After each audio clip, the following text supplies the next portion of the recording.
Hola a todos, mi nombre es Ana Mariel Sturlesi y les doy la bienvenida a otra narración de Relatos, Historias de Crímenes. De 2011 a 2013, decenas de pacientes en el área de Dallas se despertaron después de sus cirugías con un dolor horrible, entumecimiento y parálisis.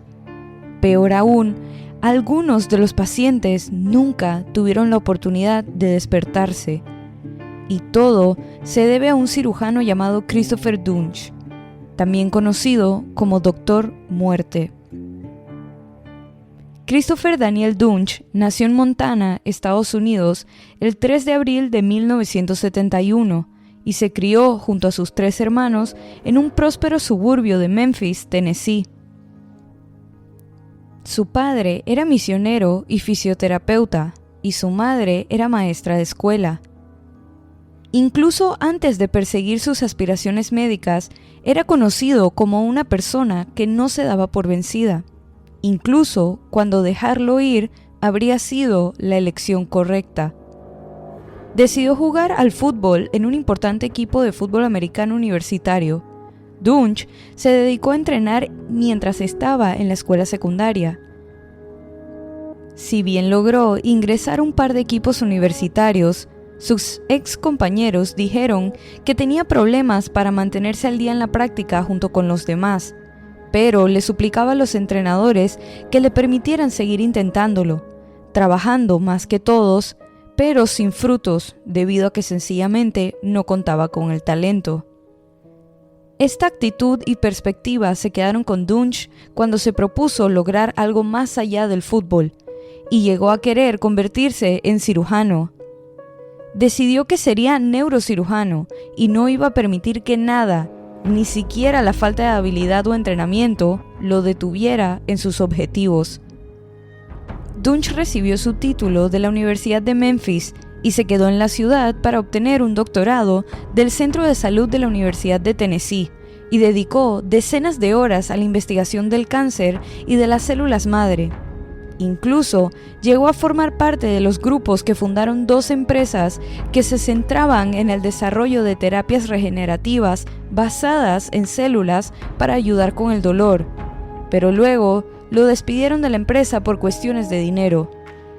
Duntsch completó su residencia habiendo practicado en menos de 100 cirugías.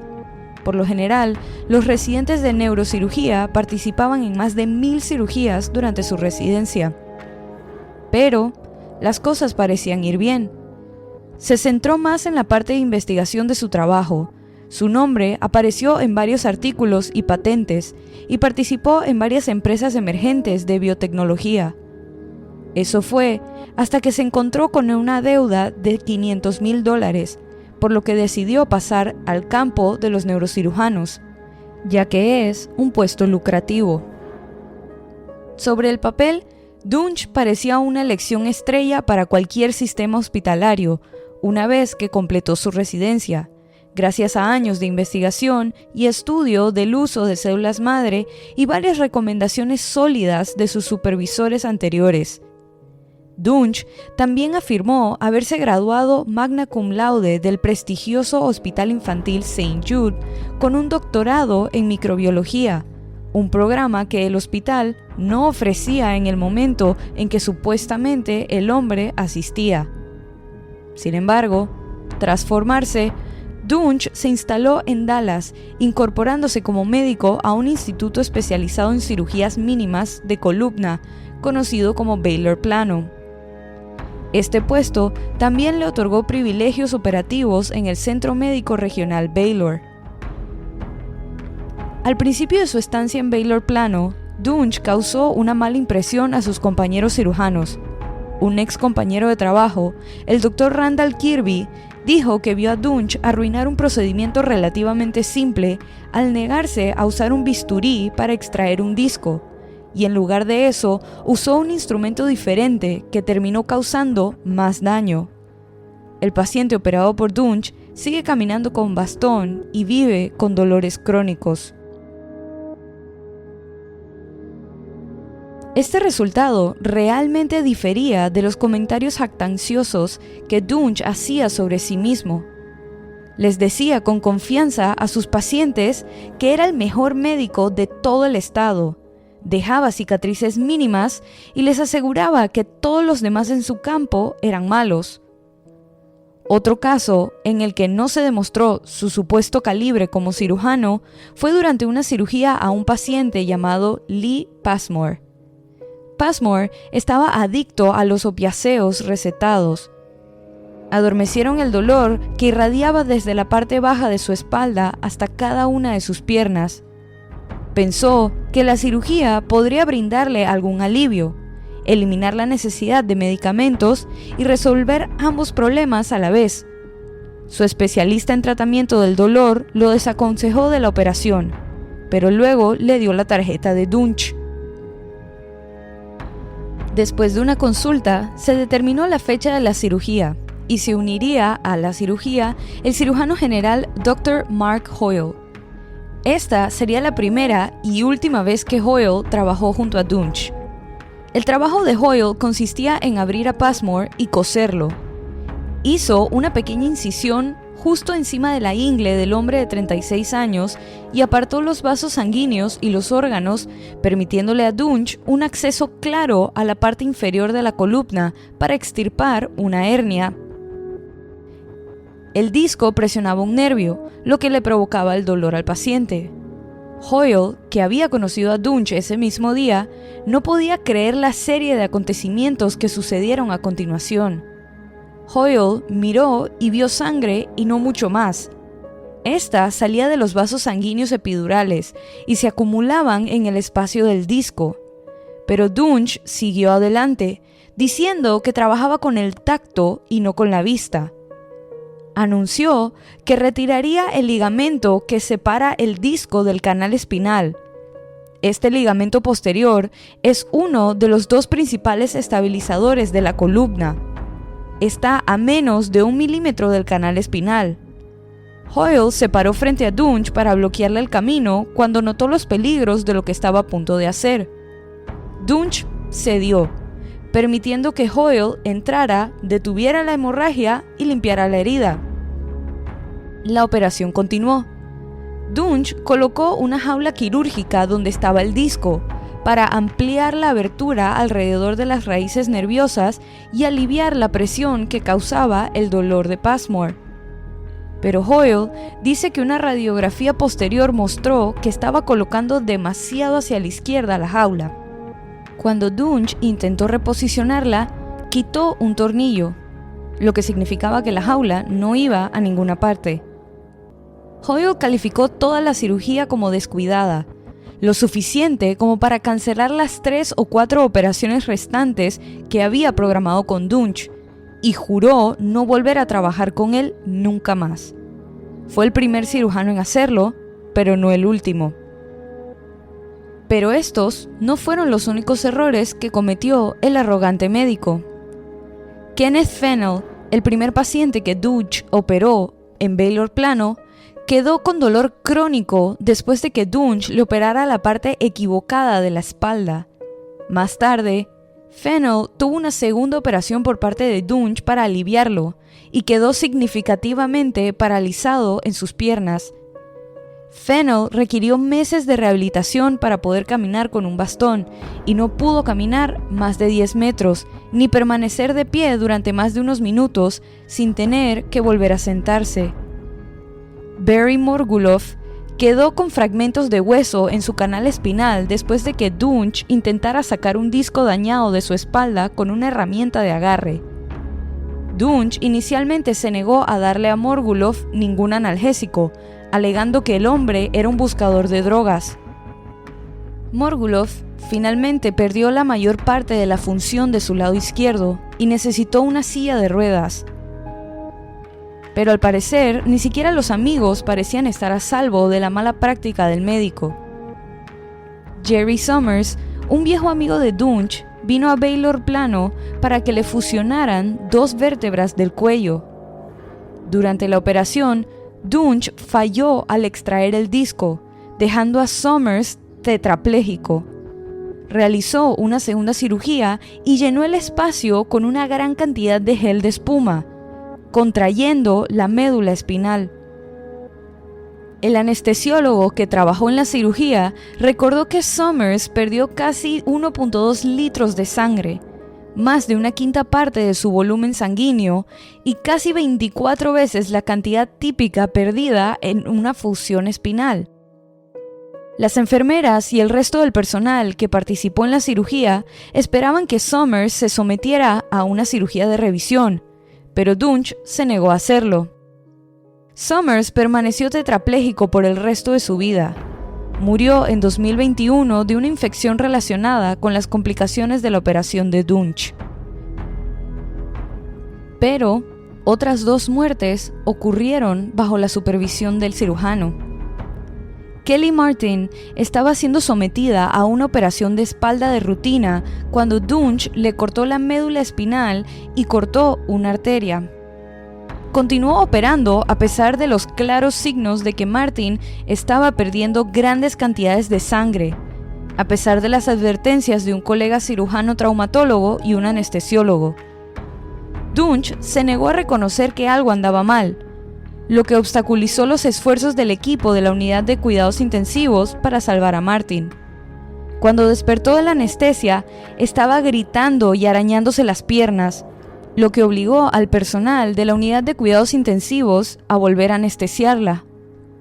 Dunch también permaneció en la sala de espera de la UCI escribiendo notas en lugar de atender a su paciente, incluso después de que Martin sufriera un paro cardíaco hemorrágico.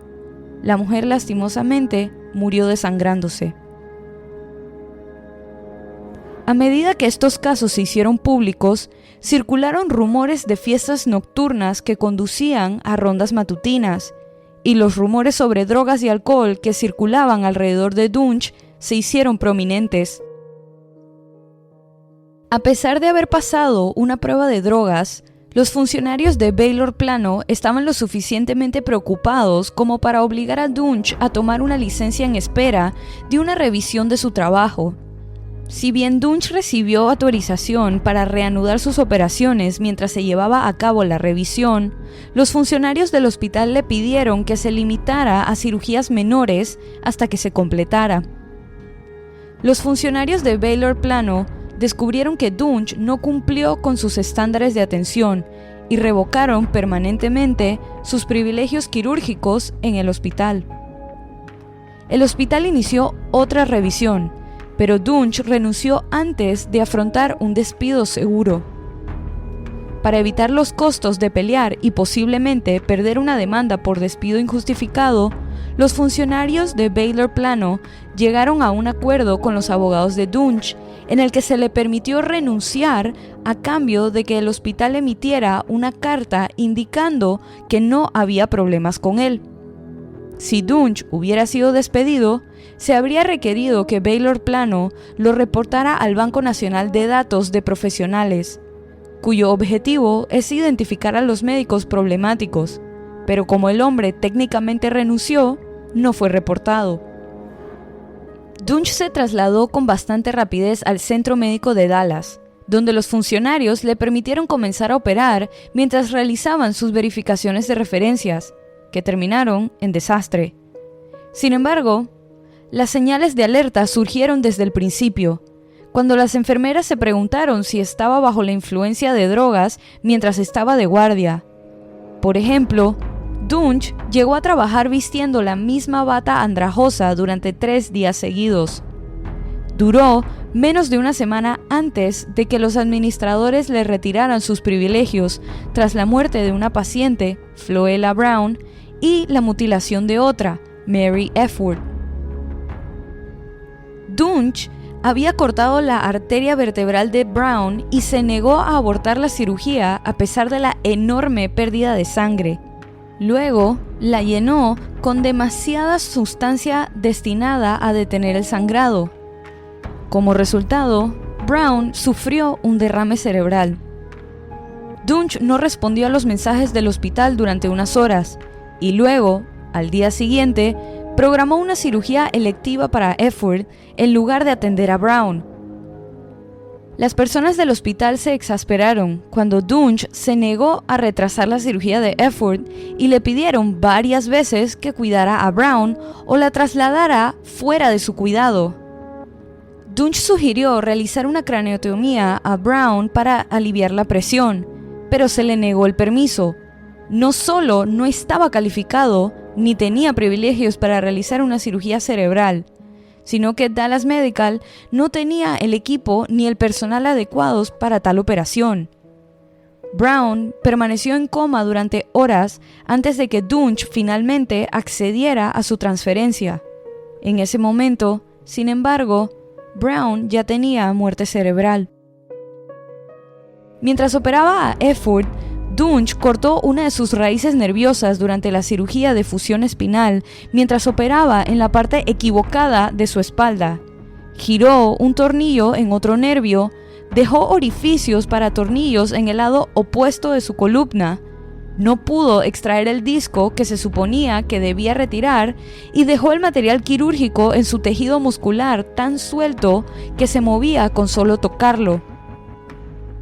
A pesar de varias advertencias de sus colegas de que no estaba realizando la cirugía correctamente y que estaba intentando colocar tornillos en el músculo en lugar de en el hueso, Dunge persistió, pero la mujer terminó quedando paralizada. Varias personas que se encontraban en el quirófano para operar a Efford sospecharon que Dunge podía estar intoxicado y recordaron que tenía las pupilas dilatadas. El veterano cirujano de columna, Robert Henderson, realizó la cirugía de rescate en Efford. Cuando vio las imágenes de la cirugía de Dunge, estuvo seguro de que habría acciones legales y comparó lo que encontró cuando abrió a Efford con los resultados de un niño jugando y describió la cirugía como un asalto y concluyó que Efford habría estado postrada en una cama si no hubiera realizado la cirugía de rescate. El daño sufrido por Efford llevó a Henderson a preguntarse si Dunge era un impostor. No podía creer que un verdadero cirujano arruinara tanto la cirugía de Efford. La Junta Médica de Texas comenzó a recibir informes oficiales sobre Dunge, luego de los procedimientos fallidos en Dallas Medical Center, mientras varios médicos comenzaron a enviar quejas. El doctor Randall Kirby, el primer médico mencionado que trabajó con Dunge en la cirugía de extirpación de disco, junto con el doctor Robert Henderson, estaban entre los médicos que lo denunciaron e intentaron detenerlo. Durante meses, dejaron de recibir informes sobre operaciones fallidas y sospecharon que tal vez estas habían tenido éxito. A pesar de que sus 2 cirugías en Dallas Medical Center salieron catastróficamente mal, los funcionarios del hospital no lo reportaron al Banco Nacional de Datos Profesionales. Después de dejar Dallas Medical, Dunge recibió privilegios en Southampton Community Hospital en Dallas y también aceptó un trabajo en una clínica ambulatoria. Mientras estaba allí, dañó la médula espinal del paciente Jeff Sheney, dejándolo sin sensibilidad en el lado derecho de su cuerpo. Luego, dañó la médula espinal del paciente Philip Mayfield, perforándola y dejándolo parcialmente paralizado del cuello para abajo. Después de someterse a rehabilitación física, Mayfield pudo caminar con un bastón, pero continuó experimentando parálisis en el lado derecho de su cuerpo y en su brazo izquierdo, y también informó de dolores punzantes en todo el cuerpo. Mayfield murió de COVID-19 en febrero del 2021. Según su esposa, había sido vulnerable al virus debido a las complicaciones causadas por Dunge. Mientras intentaba extirpar discos en otro paciente llamado Marshall Muse, Dunge dejó equipo quirúrgico flotando entre la columna y el tejido muscular. Muse se despertó con un dolor considerable, pero Dunge lo convenció de que era normal. Luego le recetó a Muse tanto Percocet que un farmacéutico se negó a surtir la receta. El farmacéutico temía que Dunge estuviera intentando matar a Muse. Muse cayó en una espiral de adicción a los opioides que le costó su esposa y su trabajo. Más tarde, el hombre cuenta que leyó acerca de Kelly Martin desangrándose hasta morir el día antes de su propia cirugía, pero Dunge lo había maldecido cuando lo llamó para preguntarle al respecto. Otra paciente que sufrió en sus manos fue Jacqueline Troy. Le dañó las cuerdas vocales, la tráquea y una arteria. Troy apenas podía hablar en un susurro y tuvo que ser sedada durante semanas, además de ser alimentada a través de una sonda durante algún tiempo, debido a que la comida le llegaba a los pulmones. Poco después, mutiló gravemente a Jeff Guildwell, después de confundir parte del músculo de su cuello con un tumor durante una fusión cervical de rutina, cortando una de sus cuerdas vocales, un agujero en su esófago y cortando una arteria. Dunge metió una esponja quirúrgica en la garganta de Guildwell para detener la hemorragia. Sin embargo, cerró al hombre con la esponja colocada a pesar de que otros en el quirófano le advirtieron al respecto. La esponja desencadenó una grave infección transmitida por la sangre que provocó que el paciente se volviera séptico. Cuando otros médicos descubrieron la esponja, Dunge se negó a regresar para ayudar a retirarla. El Dr. Kirby, mencionado anteriormente, fue traído para reparar el daño y luego describió lo que encontró después de abrir al hombre nuevamente como una obra de un maníaco enloquecido. Más tarde le dijo a Guildwell que estaba claro que Dunge había intentado matarlo. El paciente quedó con una sola cuerda vocal, daño permanente en el esófago y parálisis parcial en el brazo izquierdo. Kirby afirmó que parecía como si Dunge hubiera intentado decapitar a Guildwell y afirmó que una cirugía tan fallida no había ocurrido antes en los Estados Unidos. Según los informes, años después, Guildwell seguía sufriendo de los efectos nocivos de la operación de Dunge y se había sometido a más de 50 procedimientos para corregir el daño. En un momento, solo pudo comer pequeños bocados de comida. Esta resultó ser la última cirugía de Dunge, ya que pronto fue despedido. Después de esto, la vida de Dunge se vino abajo. Bebía demasiado y robaba artículos por valores de cientos de dólares, entre otros comportamientos erráticos. Fue arrestado por robar casi $1,000 en mercancía. Se había intentado robar 5 pares de gafas de sol, 5 relojes, 2 pares de zapatos, 4 corbatas, 2 maletines, una billetera, colonia, collares y un walkie-talkie. Mientras estaba con sus padres en las afueras de Denver, lo detuvieron por conducir bajo los efectos del alcohol. El informe de arresto dice que conducía con 2 llantas pinchadas y una desapareció por completo y estaba directamente en el ring. Esta vida finalmente lo llevó a declararse en quiebra. Los médicos que habían presentado las acusaciones temían que Dunge pudiera mudarse a otro lugar y, en teoría, aún así obtener una licencia médica. Convencidos de que era un peligro claro y presente para el público, instaron a la oficina del fiscal del distrito del condado de Dallas a presentar cargos penales. La investigación no llegó a ninguna parte hasta 2015, cuando el plazo de prescripción de cualquier posible cargo debía expirar. Parte del problema fue poder demostrar que las acciones de Dunge fueron intencionales, según lo define la ley de Texas. Después de entrevistar a decenas de sus pacientes y a sus supervivientes, los fiscales concluyeron que las acciones de Dunge eran efectivamente criminales y que nada menos que el encarcelamiento le impediría volver a ejercer la medicina. Como parte de su investigación, los fiscales obtuvieron un correo electrónico de diciembre de 2011 en el que Dunge se jactaba de estar dispuesto a dejar el amor, la bondad y la paciencia que mezcló con todos los demás y convertirse en un asesino a sangre fría. En julio de 2015, aproximadamente un año y medio después de que le revocaran la licencia, Dunge fue arrestado en Dallas y acusado de 6 delitos graves de agresión agravada con arma mortal, 5 cargos de agresión agravada que causaron lesiones corporales graves y un cargo de lesión a una persona anciana, 4 meses antes de que expirara el plazo de prescripción. El hombre se declaró inocente. Los fiscales solicitaron una sentencia lo suficientemente larga como para garantizar que Dunge nunca más pudiera volver a ejercer la medicina. Los fiscales argumentaron que Dunge debería haber sabido que probablemente lastimaría a otros a menos que cambiara su enfoque, y que su incapacidad para aprender de sus errores pasados demostraba que su mutilación de Erfurt fue intencional. Argumentaron que Dunge estaba motivado para seguir operando porque el lucrativo salario de un neurocirujano resolvería sus crecientes problemas financieros. Según sus abogados, Dunge no se dio cuenta de lo mal que había actuado como cirujano hasta que escuchó a los expertos de la fiscalía contarle al jurado sus numerosos errores en el quirófano.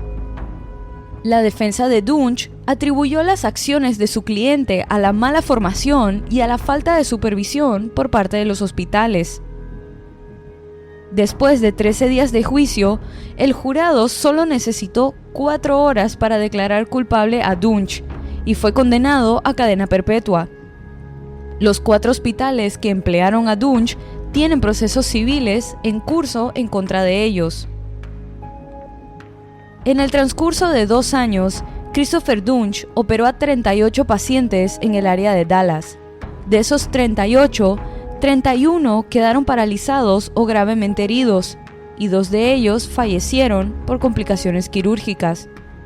En este caso, Dunge siguió siendo una contratación popular en parte porque la neurocirugía es una de las principales fuentes de ingresos de un hospital, y es poco probable que los funcionarios cuestionen a un candidato con credenciales y recomendaciones estelares. Junto con el lento ritmo de la investigación que llevó a cabo la Junta Médica de Texas, a Dunge básicamente se le permitió causar estragos donde quiera que fuera hasta que lo detuvieron definitivamente. Y así culmina este episodio de Relatos, Historias de Crímenes. Recuerden pasar por la cuenta de Instagram y dejar su opinión de este caso. La cuenta es Relatos en Podcast y la pueden encontrar en la descripción de este episodio. Si te gustó este relato, suscríbete o síguenos en la plataforma de tu preferencia que utilices para escuchar los episodios y no dudes en dejar una calificación y comentarios. Mi nombre es Ana María Sturlesi y muchas gracias por acompañarme en esta narración nuevamente y bienvenido si es tu primera. Nos vemos la otra semana para otra narración de Relatos, Historias de Crímenes.